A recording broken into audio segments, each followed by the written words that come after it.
views expressed on this program are those of the hosts, guests, and callers, and are not necessarily those of this station, its management, or other advertisers. You're listening to Transformation Talk Radio.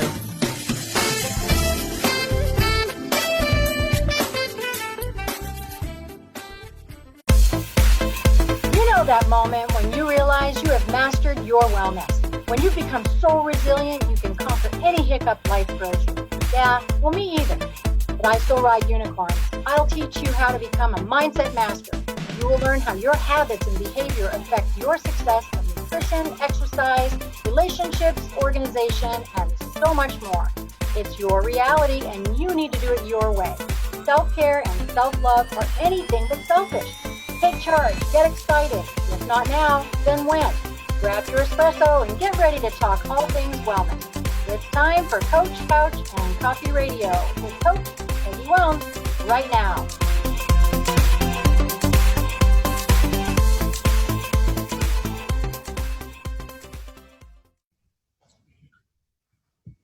Hey everybody, welcome to Coach, Couch, and Coffee Radio. I'm Coach Peggy here with you tonight on Transformation Talk Radio.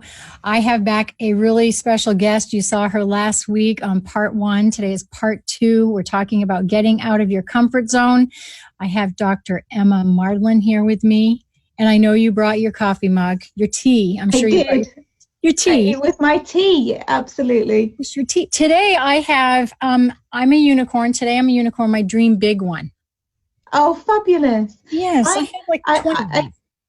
I don't have a message, but it's more the significance behind the cup, because it makes me laugh, because some people, they're so grateful for when I help them. They like to give me all kinds of random things. So I love this cup because it has very special meaning of helping somebody. And awesome. It's a special china cup. Well, there you go. That's good. Okay, awesome. Cheers. Cheerio. All right, Dr. Emma, let me tell you what's so awesome about her. So she has actually written 2 books. The one we're talking about today is Out of Your Comfort Zone. Her first book, you can kind of see it a little bit behind her there, is Mind, Body, Diabetes, and that's a 5-star book. Very exciting. She has her PhD. She's an amazing woman. She's an international trainer in her field, metaphysical researcher, and she has a group, Pinnacle Practice in London, very popular clinician, working 80 million hours a day, loves what she does, changing lives. We work a lot when we love what we do. So welcome back to the show. How are you? I am very good, thank you. Very pleasure to be here. Thank you for having me back on the show. I'm really thrilled to have you back. Last time when we talked about why it's important to feel fear somewhat. And I mean, because that's what keeps us safe sometimes, fear of heat or whatever. Don't touch the stove again. But getting out of your comfort zone, why that's so important. And sometimes it feels like we need to be pushed. We talked about your zone test, which is amazing. You guys, you can take that test, get a score, and she gives you a great kind of guide, pathway, lane to go through some tools and strategies and lots of questions to get you outside your comfort zone a little. Well, you can take that free online, actually, on my website, which is all the W's, outofyourcomfortzone.uk, and you can take the automated free zone test, and it will give you your score afterwards and a small breakdown of where you're at in life and what your current comfort zone is and what you need to do to really build on that to evolve and go forward in life. I know this is a secret. I know my producer, Kat, is off taking that test right now. So that's how exciting that is. I'm going to have her tell me what her score is before this show is over. So today, what I thought we would do, I want to go back. I was going to cover last week. I want to talk about the 7 successful strategies, the creating kind of the change windows. If you could take us through that, take the floor from me and share with us so we can do anything. Sure, fabulous. Well, there are obviously 7 steps, successful steps to change that are in the beginning of the book. So just taking one of them to talk about, because they can go quite... Oh, I can, yes. As you know. Pick your favorite. So like you say, is the change window, and that's really about taking the opportunity and noticing when there are the opportunities life presents moment to moment, when you can actually make a different decision that will change your life. So stop being stuck in the sameness. So for example, if you're in a coffee shop and you always order the same drink, you always order the same coffee, you could choose something absolutely different. And you know, even something as small as that can create different changes for different reasons. That's just a very small silly example, but I'm talking about in the grand scale of life, when you are doing something on a consistent basis and you get presented with a different opportunity to do something different, go for it, choose it, and enjoy it, embrace it. And through that change, other change will happen. And, you know, when you change, the world around you changes, like I've mentioned before, and it really does cause a difference. So in a scenario with one of my clients, she was in an absolute wreck. She wouldn't come out of her house. She had agoraphobia. And, you know, one day she actually made a change to actually say, you know, I'm going to get help and I'm going to do something about it. Now, that was only to make a phone call to somebody else who actually then called me. But the fact she chose to call somebody who was different to who would be a normal support network, they actually chose myself to call, and then I was able to help her and build up something and get her out of the house. Then she actually came to my practice for therapy, and the changes were just phenomenal. So from having again a severe anorexia, from having tried to actually hang herself 3 times, she got 5 children as well, so it was impacting on all their lives. She got very little money, she got severe depression, she'd been raped a few times when she was younger, you name it. This lady had everything that had gone off. It was the full package, and she was just absolutely a wreck by the end of it. But within 6 months of actually pushing out of her comfort zone, she turned her life around, and she actually now works very successfully for the emergency services. So you know, she has the resiliency for it. Look at her past. Yes. But she it really took some doing and convincing for her to get out, and you know, it was a very step-by-step process. But my point is really from taking that opportunity of a change window that she had, and she thought, actually, I can't just keep staying in the house. I'm going to, you know, build up the confidence to make that one phone call that made a difference, who was to somebody else, and that person, for whatever reason, chose my number to call me to see if I could help at all, because her NHS team, that's the National Health Service in the UK, they'd actually given up on this lady, and they'd actually told her that they didn't know what to do with her, and that she would also be on antidepressants all her life. It's a common theme, unfortunately. But through talking to her and giving her that confidence that actually, no, you are okay, we'll deal with this, there's loads of ways to deal with it, she made that change window, and she, you know, that turned her life around. So from just that one different decision, that baby step, we don't think about that. Massive difference. Yeah. The domino effect, I mean, it just opens up, as you say. I like the way you look at that. That's a window to opportunity. This happens and this happens, and you know, it's like smiling at a stranger. You never know how that's changed something. That when you talk about the 3-day resiliency, the builder, the 3-day, I think it's the 3. What is it called? The 30-day. The challenge. I know, 3 whole days. 3 days too easy. 3 days are too easy. But the challenges that you do, you know, what is so special about yours?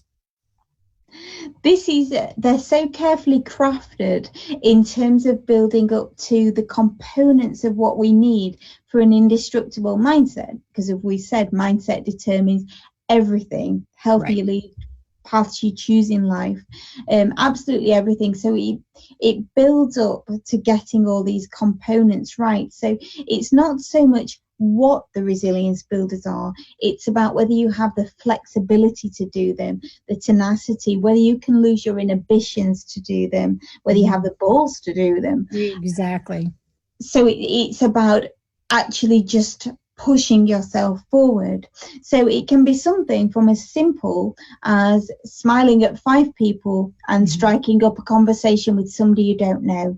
And that may sound really simple to someone like ourselves, but to a lot of people, I notice in society how insular they are. And while they are very social on social media, on the internet, they're actually very contained and not very sociable. Outside, and so they easy. don't give you eye contact. I mean, I have a lovely dog path near me, but and I go around smiling at everybody, stroking the dogs, but the amount of people that walk with their eyes down, they don't look at you and they don't want to give eye contact. Not everyone, obviously, but a lot of people increasingly do that. So this is about taking people out of their comfort zone gradually, so they can start building that resilience up. But it combats things like losing your inhibitions. So going out, having some fun, putting some sense of humor into things. So I suggest if you're out with your friends, have a challenge whereby you choose a random word, a funny phrase, and you just have to put it into a conversation that you're having with somebody who has no idea about what you're doing. So, you have their reaction to contend with, you have your own embarrassment to contend with, and the little dare to do something. But I think it's good to always push your comfort zone in terms of little dares or something unusual. For example, I say with my partner, there's a bakery, a local bakery, and they don't take card under if it's under a certain amount. So I said, right, I don't have any change on me, but I really fancy a donut today. The challenge is we have to go and get a free donut. So the idea was to actually go into the bakery and order the donut. So they've done it all and everything else. And I go, forgotten my card. I haven't got my card on me. I haven't got any change. So, at the end of the day, we can get away with a free donut. And I knew I loved you. It's just a silly challenge. And somehow, but, it's about pushing those boundaries, because when it actually comes, it's okay reading them and going, yeah, I can do that. But when it actually comes down to doing them, have people got the bottle to do it? So if you take it through this process, if you have the zone test, and you kind of figure out how you rank on being out of your comfort zone. And then they're working with you on these little mini challenges to continue to get out of their comfort zone. Because some things seem, holding a tarantula can be no big deal to someone, but for someone else could be horrific. So do you work with them to come up with their own little creative kind of menu to build their, resiliency or their comfort, their little test? How do you do that? Like smile at someone. Who makes that up? You or them or? You can do that, so you can tailor it to yourself as well. So I call that fear flipping, because whatever something is, scares you, or if it's important to you, it's important, because whilst it might not be to the next person, it's obviously something that's holding you back. No matter how big or small it may be, it's there. So it's about looking at what you're scared of and then looking at what the converse of that is, so you can flip it round and think, okay, well, if I'm scared of tarantulas, the flip side of that is being able to hold one. So the challenge would be go to a zoo or a garden center or somewhere that allows you to do that in a safe place, and go and do it. But all the time in the book, it gives you from baby steps, so ways to cope with things in the moment, if you're going to do it that way, and state control and mindset. So you have all the tools and resources to do it that way. But sometimes it's just not possible to go and confront your fear. Otherwise, we'd all do that and we'd all have no fears. So sometimes we have to build up the resilience to be able to put ourselves in the space in the first place. And I always say a good warm-up makes for a better performance, as you'll definitely know in terms of the physical aspect of health as well. And so we have that angle of things, and really the resilience builders. There's one for every day over 30 days. And I'm actually putting them out on social media as well at the moment, with little posters so people can do something every day. And they do get more intense. So, you know, even starting a business or a different hobby, different interest is one of them.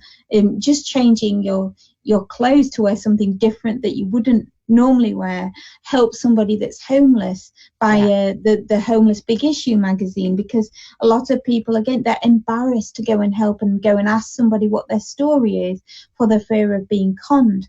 I have so many stories about that, because I will go and help anybody, or I'll go and buy people a drink and actually just give them a few minutes to tell their story, and you can soon tell whether somebody's genuine or not. So lose your inhibitions, go and help people. You know, it's comfortable, honestly, fast. We go from uncomfortable to comfortable to complacent. It seems like, if we allow it, pretty quickly. Oh, yes. Really. Yeah. I mean, we're an amazing machine.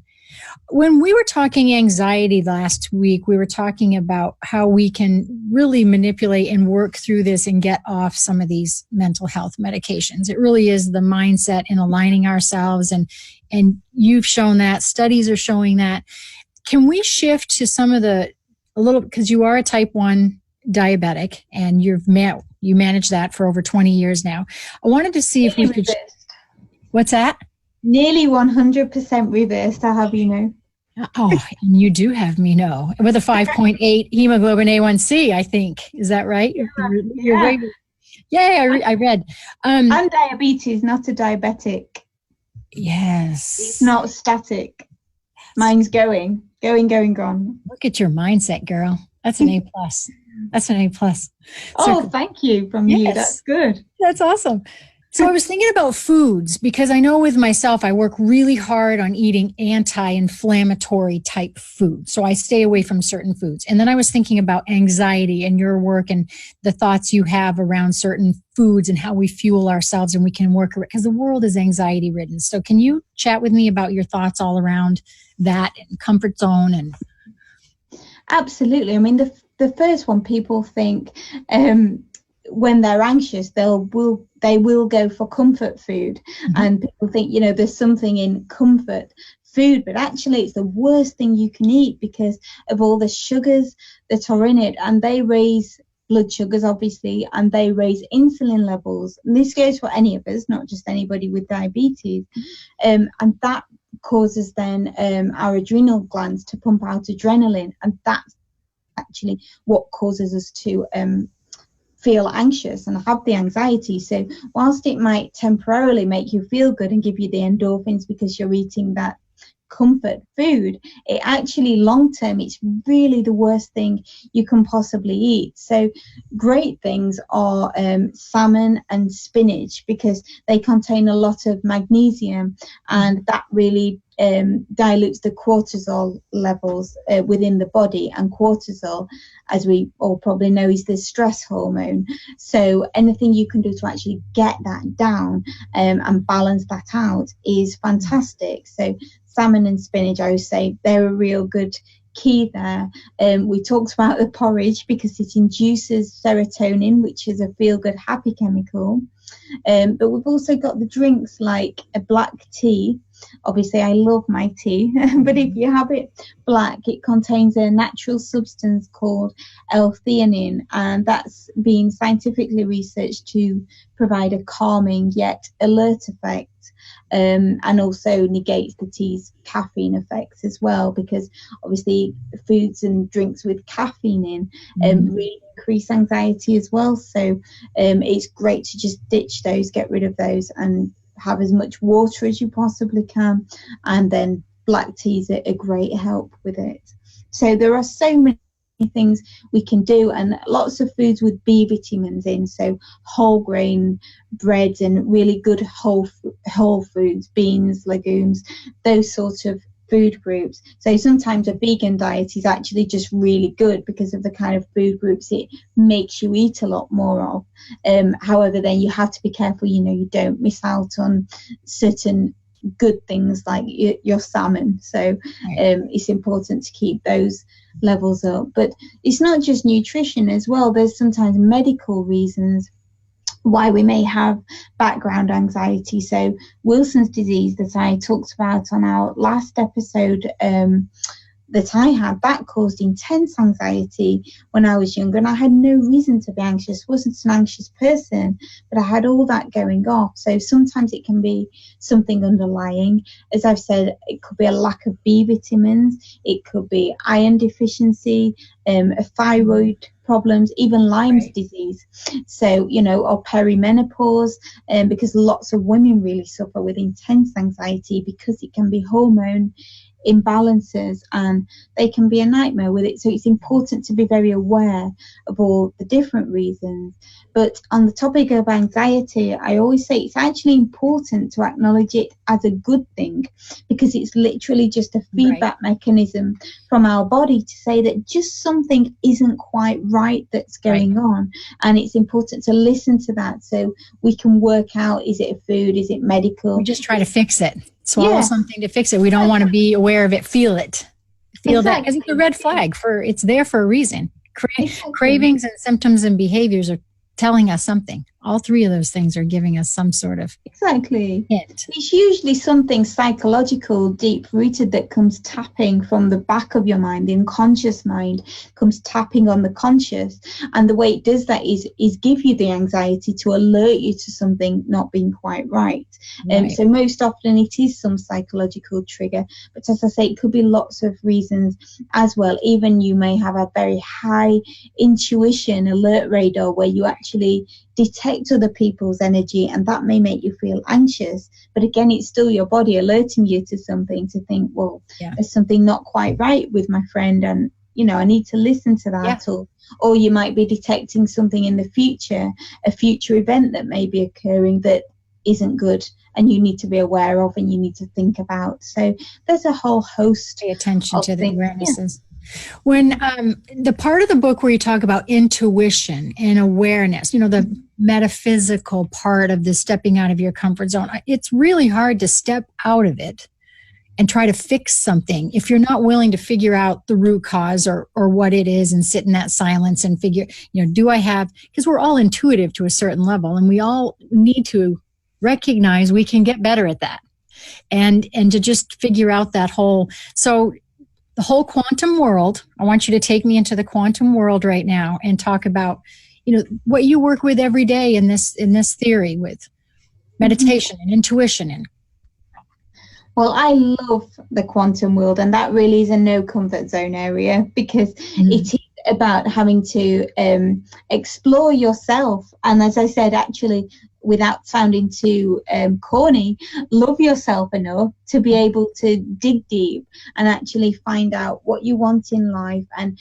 who you really are, and listen to your emotions, listen to what's going on in your body. So like I said, anxiety is a big one. Something isn't quite right. So what's not quite right? What keeps representing itself that needs addressing in your life to basically unblock energy? And once you have, you know, stepped out of your comfort zone to explore this, and the book helps by going through so many questions and so many techniques to get you to that point, to get you to the very root of the root, to find out, you know, what energy is being blocked, what is it really that's the problem, what's the fear behind the fear that you need to address. Because once that's unblocked, once that's removed, and there's obviously all the techniques on how to do that, then you become, like I said, this blank canvas of energy that's just there ready to go, because you don't want the negative blockages. You just want it to be positive, because in terms of quantum physics, all this is based on the premise that like attracts like in terms of particles and energy. So, you know, if you're negative and you've got all these blocked energies, you're just going to attract more negativity. That's right. And that's why bad things tend to happen in threes, or, why do bad things always keep happening to me? I hear that a lot of the time. And that's simply why, because you're feeling negative and you attract more negativity. So we want a positive blank canvas to then start attracting all that positivity back, because like I said, like attracts like in terms of particles and energy, but also in terms of our deep belief system, our thoughts and our feelings, our emotions. They're the key intangibles that we don't see, but they are there, and they're what's really affecting our life, because the particles and energy are also like attracted to them. So whatever thoughts you're putting out there, whatever your deep core beliefs and emotions that you feel most predominantly, they are what you're attracting. But when you get those tuned in and aligned to what you really want, then you will attune the other universal external particles in line with what you want. So eventually, in line with your thoughts, beliefs and emotions, they will meet with the material world to form your future going forward. So that's what we talk about in terms of the quantum. The quantum is the future in terms of what we actually determine right now by our thoughts, deep beliefs and emotions. Hence, they're so important that we're emotionally cleansed. And really, that's one of the third reasons I say of getting out of your comfort zone is tackle the root, the deep emotional cleansing. Because once we're emotionally cleansed with everything, and you've worked through the book step by step to do that, then the world's your oyster, because what do you want and what, that you can program into your then mind. they get fearful. Oh no, I'm in charge.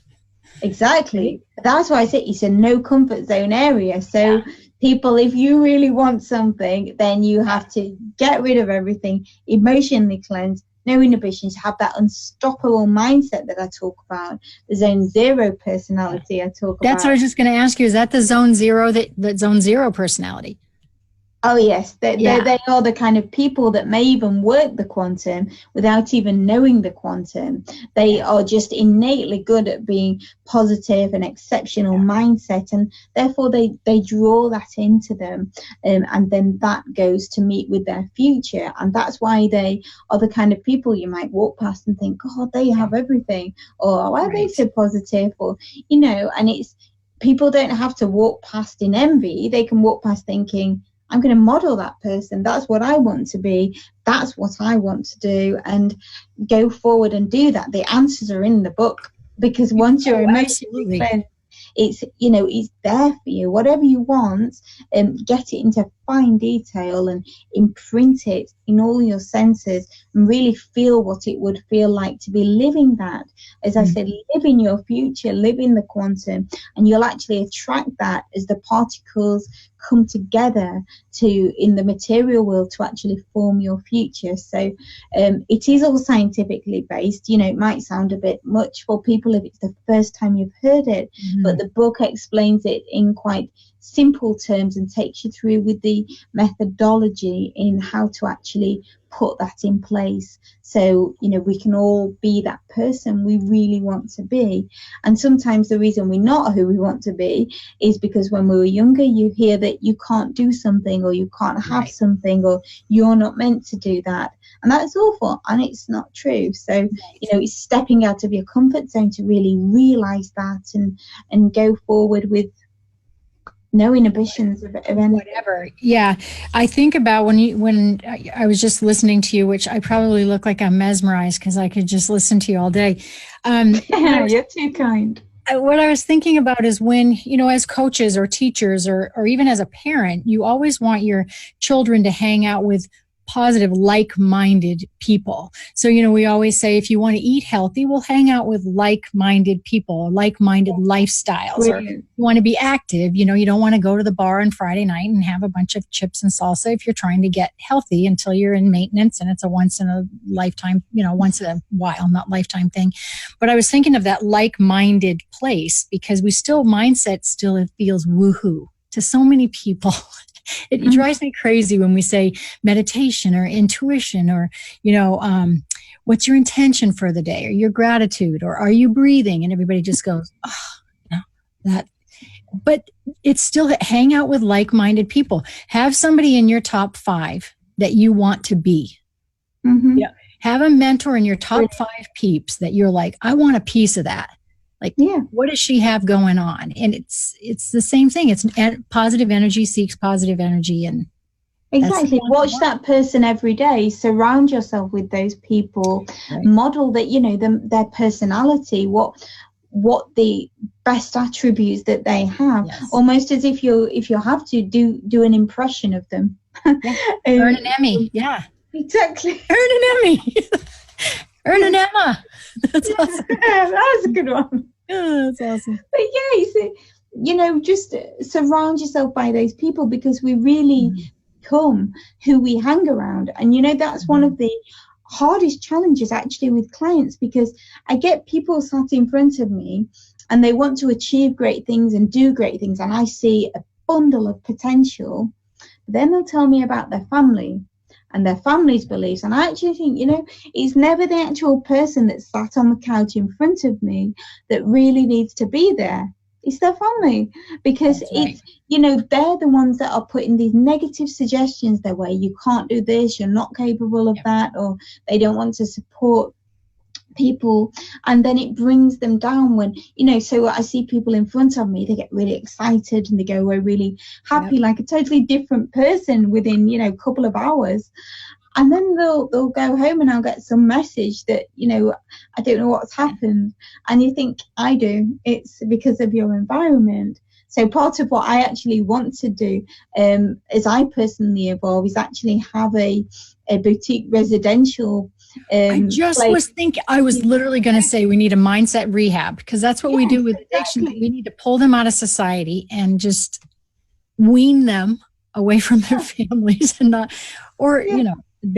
he's keeping somebody in a positive environment. So it's, what people just sometimes need. So I say, look, if you need to check in for a week, have, I'll call it the sanctum for a reason, because it is a sanctum, a sanctuary people need to be able to go to. And most people don't realize, like you say, the energy around them, if it's negative, it will be absorbed. So, when we talk about change windows as well, you have to look at that. Look at your surroundings. Are your surroundings who you want to be? And often the answer is no, if you're not happy. Oh my gosh, I love you so much. This is amazing. So my poor producer, Kat, I love you. I hear you. I'm out. We're over time. We could be, she's like, hello, can you see me out here? Yes, I can see you. Okay, Emma, thank you so much for being with us. I cannot wait to have you back. We'll talk about mind, body, and diabetes. Again, we're going to be here together again at the end of June. Can you tell everybody where to find you one more time? Sure, you can go to all the W's, outofyourcomfortzone.uk, and then you'll find links to all the rest of the websites there and the book, and obviously you can take the free comfort zone test as well. Yes, perfect. You guys pick up this read. It is amazing. You can always catch me on Monday nights, 3 p.m. Pacific, 6 Eastern, on Coach Couch and Coffee here on Transformation Talk Radio. We talk all things wellness, and you can hop on my website at 3wellnesspillars.com and have a little bit of fun. I'll talk to you really soon. Bye.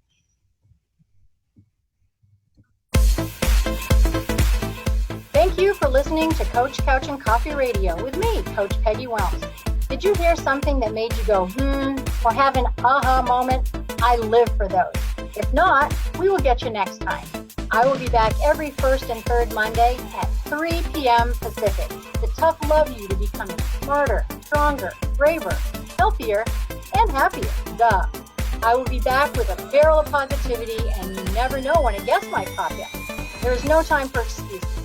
So don't forget to bring your coffee and an open mind as we talk all things wellness on Coach Couch and Coffee Radio with me, Coach Peggy Wellness. Now go grab a ray of sunshine.